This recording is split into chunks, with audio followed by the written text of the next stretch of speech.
Okay, now my third piece of advice with sleep chronotherapy is that to be able to stay awake, you have to think up some tricks, because it's actually quite tough, especially in the middle of the week.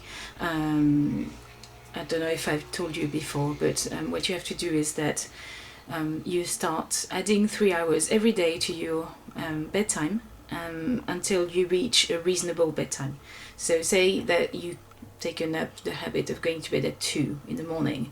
The first day you start going to bed at 2 like you would. You get up after sleeping for about 8 hours like anyone else would, and then you stay up till the day after at 5, and then the day after you go to bed at 8 a.m. and then the day after you go to bed at 11, and so on and so forth. You do the math up until you end up going to bed, say, at 9 p.m. It's actually quite stressful on the body, especially in the middle of it. You start feeling quite drained. It is quite a big deal to add 3 hours to a day, especially over the course of a whole week. Okay, so here are my suggestions to be able to, not fall asleep and not feel too tired. Okay, so first of all, I advise you to get, if you don't have one, a light box, a luminotherapy light box. I've got a second-hand one. I use it when you get up in the morning. Say, for example, you reach a point where you have to get up at 10 p.m., which is something you do. You put on your light while you have breakfast, or if you exercise or whatever, and then just pretend that the day is starting. So you have to trick your system into thinking it's the daytime.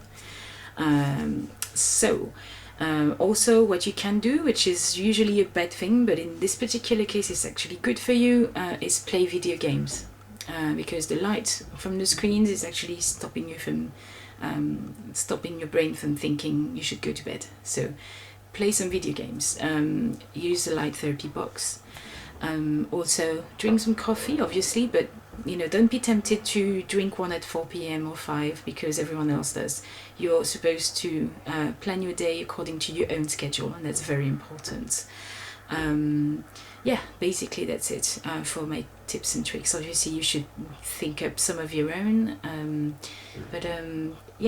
this is what I can advise. Otherwise